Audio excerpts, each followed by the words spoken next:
Hello guys, welcome back to my channel Pranav vlogs.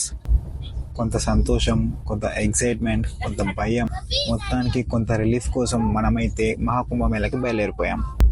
So తమ్నేల్లో చెప్పినట్టే మనమైతే ఈ వీడియోలో హైదరాబాద్ నుంచి మహాకుంభమేళకు ఏ విధంగా చేరుకోవచ్చు అనే దాని గురించి మాట్లాడుతూ, కుంభమేళ కోసమని మన ఇండియన్ గవర్నమెంట్ అయితే చాలా స్పెషల్ ట్రైన్స్ని అరేంజ్ చేసింది. అయినప్పటికీ అవైతే మనకు హైదరాబాద్ నుంచి ఫీజిబిలిటీ అనేది లేదు. సో కుంభమేళకు వెళ్ళడానికి ఉన్న పాసిబిలిటీస్ మొత్తం మనమైతే ఈ వీడియోలో మాట్లాడుకుందాం. సో మనకు ఫస్ట్ పాసిబిలిటీ వచ్చేసి బస్సెస్ అనమాట. బస్సెస్ వచ్చేసి హైదరాబాద్ నుంచి కుంభమేళకు డైరెక్ట్ ప్రయాగ్రాజ్కి చాలా బస్సెస్ రన్నింగ్లో ఉన్నాయి. అవి వచ్చేసి స్టార్టింగ్ ప్రైస్ 3000 నుంచి సీటర్కి, నాన్ ఏసీ సీటర్కి అంటే సెమీ స్లీపర్ టైప్లో ఉంటాయి. అదే మీకు స్లీపర్ కావాలనుకోండి ఇంకొక 1500 లైక్ 5000 నుంచి స్టార్టింగ్ ఉన్నాయి. కొన్ని బస్సెస్ 4000 నుంచి కూడా స్టార్టింగ్ ఉన్నాయి, కానీ అవి రేటింగ్ చాలా తక్కువ ఉంది, less than 3 ఉంది. సో వాటిని అయితే అసలు ప్రిఫర్ చేయను. అండ్ మనకున్న సెకండ్ ఆప్షన్ వచ్చేసి ట్రైన్స్ అనమాట, రైల్వేస్. మన హైదరాబాద్ నుంచి అయితే ప్రయాగ్రాజ్కి ఒకటే డైలీ ట్రైన్ ఉంది. దానికి కూడా ఇప్పుడైతే టికెట్స్ అవైలబుల్గా లేవు. నేను ఒక 2 weeks బ్యాక్ అంటే Jan 26 ఆ టైంలోనే Feb 26 వరకు కూడా ప్రతి డే ఏసీ అండ్ స్లీపర్ రెండిట్లో చెక్ చేశాను. రెండిట్లో సీట్స్ అయితే మనకు అవైలబుల్ లేవు, కనీసం వెయిటింగ్ లిస్ట్ కూడా లేదు. కాకపోతే మనం కొన్ని కనెక్టింగ్ ట్రైన్స్ ఉంటాయి కదా, లైక్ ఝాన్సీ రీచ్ అయ్యి, అయోధ్య రీచ్ అయ్యి, వారణాసి రీచ్ అయ్యి అక్కడ నుంచి వెళ్ళేటట్టు వాటికి కొంచెం ట్రై చేయొచ్చు. అవి కూడా వెయిటింగ్ లిస్ట్లోనే ఉన్నాయి. కాకపోతే ఒక 1 week or 10 days ముందు అలా బుక్ చేసుకుంటే కన్ఫర్మ్ అయ్యే ఛాన్సెస్ అయితే మనకు ఉన్నాయి.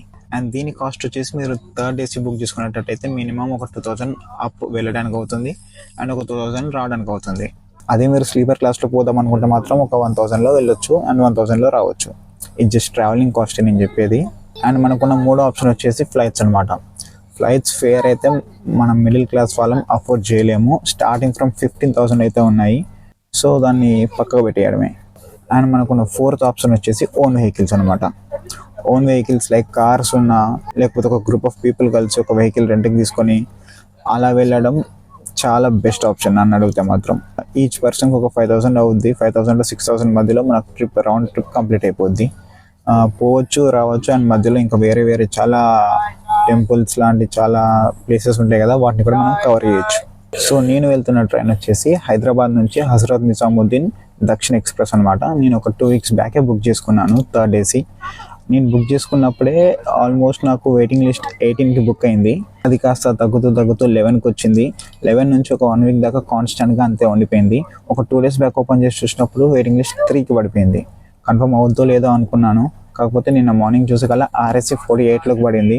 అప్పటికి కూడా RSC 48 అంటే మనకు అవ్వదులే, థర్డ్ ఏసీ బుక్ చేసుకున్నా కూడా వేస్ట్ అయిపోయింది. ట్రైన్ స్టార్ట్ ఒక 2 hours ముందు చూసేసి అదే RSC ఉంటే క్యాన్సిల్ చేసేసుకొని, RSCలో ఉన్నప్పుడు క్యాన్సిల్ చేసేసుకుంటే క్యాన్సిలేషన్ ఛార్జెస్ ఒక 60 rupees ఏమో కట్ అవుతాయి. మిగిలిన మొత్తం రీఫండ్ మనకు వచ్చేస్తుంది. సో ఆ పని చేసి ఎలాగో నేను వెళ్ళే ట్రైన్ హైదరాబాద్ ఇక్కడ నుంచే స్టార్ట్ అవుద్ది, నాంపల్లి నుంచి. అక్కడికి ఒక 1 hour ముందు వెళ్ళేసి అక్కడ నుంచే స్టార్టింగ్ కాబట్టి జనరల్ ఎక్కేసి కూర్చుందామని అనుకున్నా. కానీ అలా ఒక 2 hours బ్యాక్ ఓపెన్ చేసి చూసే కల్లా సీట్ కన్ఫర్మ్ అయిపోయింది. నేను వెళ్ళే ట్రైన్ వచ్చేసి హైదరాబాద్ నుంచి ఝాన్సీకి అనమాట. సో హైదరాబాద్ నుంచి ఝాన్సీకి మనకైతే ఒక 22 hours అలా చూపిస్తుంది. మళ్ళీ అక్కడ నేను నైట్ 9:30 కల్లా ఎక్స్పెక్టెడ్ టైము. అక్కడ దిగేసినాక నాకు 10:30కి ఇంకొక ట్రైన్ ఉంది ఝాన్సీ నుంచి ప్రయాగ్రాజ్కి. దానికి నేనైతే టికెట్ బుక్ చేసుకోలేదు. అదే నాకు కొంచెం భయం అవుతుంది, ఇలా వెళ్తానా ఏమో అని. అది అక్కడ నుంచి మళ్ళీ ఇంకొక 8 hours ఉంటుంది. దాని ఎక్స్పెక్టెడ్ టైం వచ్చేసి మార్నింగ్ 7:30 కల్లా మనల్ని అయితే ప్రయాగ్రాజ్లో దింపాలి. సో అదనమాట సంగతి. సో నేనైతే నిన్న నైట్ ఆల్మోస్ట్ 10:20 కల్లా ఇంట్లో నుంచి స్టార్ట్ అయ్యాను. 11 కల్లా నేను సికింద్రాబాద్ రైల్వే స్టేషన్కి రీచ్ అయిపోయా. బయట బోర్డింగ్ మీద చూసినప్పుడు ఏమో దక్షిణ ఎక్స్ప్రెస్ మనం వెళ్ళాల్సిన ట్రైన్ వచ్చేసి 10th ప్లాట్ఫామ్ ఉంది. సరే అని నేను 10th ప్లాట్ఫామ్ దాకా నడుచుకుంటూ పోయాక అక్కడ చూస్తే మాత్రం వేరే ట్రైన్ నెంబర్ ఉంది. కాసేపు అలానే నిల్చున్నా. తర్వాత మన ట్రైన్ కూడా డిస్ప్లే అయింది. మన ట్రైన్ వచ్చేసి 11 o'clockకి నాంపల్లి నుంచి స్టార్ట్ అయ్యి 11:25 కల్లా సికింద్రాబాద్ రీచ్ అవ్వాలి. మీ ట్రైన్లో చూస్తే 11:30 కూడా అది ఇంకా స్టిల్ నాంపల్లిగానే ఉంది. సో అలా 11:25కి రావాల్సిన మన ట్రైన్ 11:50కి అయితే వచ్చేసింది. జనరల్ ఎక్కుదామనే థాట్లో ఉండే కాబట్టి అవుట్ ఆఫ్ క్యూరియాసిటీ జనరల్లో ఎలా ఉందో చూద్దామని నా కోచ్ కాడ కాకుండా జనరల్ ఆగే కాడ ఆగాను. ట్రైన్ వస్తున్నప్పుడు స్టార్టింగ్లో ఉన్న జనరల్ బోగీలు అయితే చాలా ఖాళీగా ఉన్నాయి. లాస్ట్ ఇంకో 3 బోగీలు ఉంటాయి, అవి మాత్రం చాలా రష్గా ఉన్నాయి. ట్రైన్ స్టార్ట్ అయ్యాక నాంపల్లిలో కన్నా సికింద్రాబాద్ నుంచి ఎక్కే వాళ్ళు చాలా మంది ఉన్నారు. వచ్చి ఈ వీడియోలో ఎలా ఇవ్వబడుతున్నారో. అండ్ మన లక్ బాగుండి మనకు సైడ్ లోవర్ అయితే వచ్చింది, చూడొచ్చు.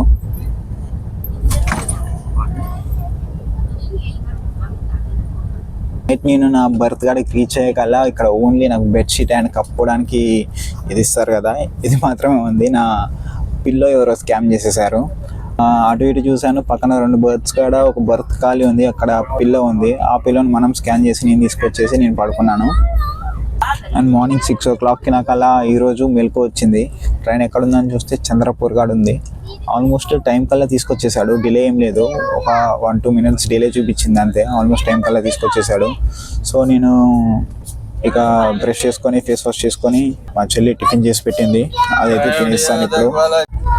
అండ్ ఇక లగేజ్ విషయానికి వస్తే నాకు వీడియో స్టార్టింగ్లో భయం అని చెప్పే కదా, దీనికి నాకు ఎలాంటి థాట్స్ వస్తూ ఉంటాయి అంటే, ఇప్పుడు నేను అక్కడ కుంభమేళకి వెళ్ళాక నేను పడుకున్నప్పుడు నా బ్యాగ్ ఎవడైనా లేపుకొని పోతే ఎలా నా పరిస్థితి, ట్రైన్లో ట్రావెల్ చేసేటప్పుడు పడుకున్నప్పుడు నా బ్యాగ్ ఎవడైనా తీసుకొని పోతే ఏంది నా పరిస్థితి, ఇలాంటి థాట్స్ వస్తూ ఉంటాయి. దానికోసమే కొంచెం భయం. అండ్ దానికి తగ్గట్టే ఇప్పుడు నేను 3rd AC బుక్ చేసుకున్నప్పటికీ ఇక్కడ వీళ్ళంతా బ్యాగ్స్కి చైన్స్ కట్టేసుకొని లాక్ వేసుకొని మరీ ఉంచారు. అది చూసినప్పటి నుంచి నాకు ఇంకొంచెం భయమైంది. మనమా ఏం తెచ్చుకోలేదు, జస్ట్ ఒక బ్యాగ్. సో దానికోసమే లగేజ్ కూడా ఎక్కువ ఏం క్యారీ చేయలేదు. ఇప్పుడు నేను వేసుకున్నది కాకుండా ఎక్స్ట్రా ఒక 2 pair of clothes తెచ్చుకున్నాను. దాంతోపాటు నా tripod setup, phone, water bottle, foods, కొంత money. So less luggage more comfort అంటారు కదా, ఆ విధంగా అనమాట. సో అది విషయం. So the best mode of transport ఏంటంటే, మీకు ఒక ఓన్ వెహికల్ ఉంటే ఒక 4 or 5 ఫ్రెండ్స్ కలిసి కార్లో వెళ్ళేసి రావడం బెస్ట్ అనమాట. సో అది కాకుండా అది లేదు అంటే మాత్రం ఉన్న మిగిలిన 3 ఆప్షన్స్లలో ట్రైన్ బెస్ట్ అనమాట. ఎందుకంటే బస్ కొంతమందికి మోషన్ సిక్నెస్ ఉంటుంది, అంత కంఫర్ట్ ఉండదు, కంజెస్టెడ్గా మనం ఆల్మోస్ట్ ఒక 24 hours దాకా ట్రావెల్ చేయాలి కాబట్టి ఏరోప్లేన్ రేట్స్ మనం అఫోర్డ్ చేయలేము. So train is the best option. And ట్రైన్లో మోషన్ సిక్నెస్ లాంటిది కూడా ఏమీ ఉండదు. సో ఒక 1 or 2 weeks ముందే మీరు 3rd AC కానీ స్లీపర్ కూడా వద్దు, 3rd AC బుక్ చేసుకోవడానికి ట్రై చేయండి. మనం ఏదో పొద్దాకులు వెళ్ళొస్తూ ఉన్నాం కదా, ఇప్పుడు మహాకుంభమేళ అనేది once in a life time. ఇప్పుడు అయిపోయిందంటే మళ్ళీ ఒక 144 years వరకు రాదు. అండ్ మన నెక్స్ట్ వీడియోలో అసలు మహాకుంభమేళ విశిష్టత ఏంది, మహాకుంభమేళకి మనం ఎందుకు వెళ్ళాలి, ఎక్కడెక్కడి నుంచో జనాలు ఎందుకు వస్తుంటారు అనేది మనం నెక్స్ట్ వీడియోలో మాట్లాడుకుందాం. Please subscribe to my channel. And ఈ వీడియో కనుక మీకు నచ్చినట్టయితే ఒక లైక్ కొట్టండి.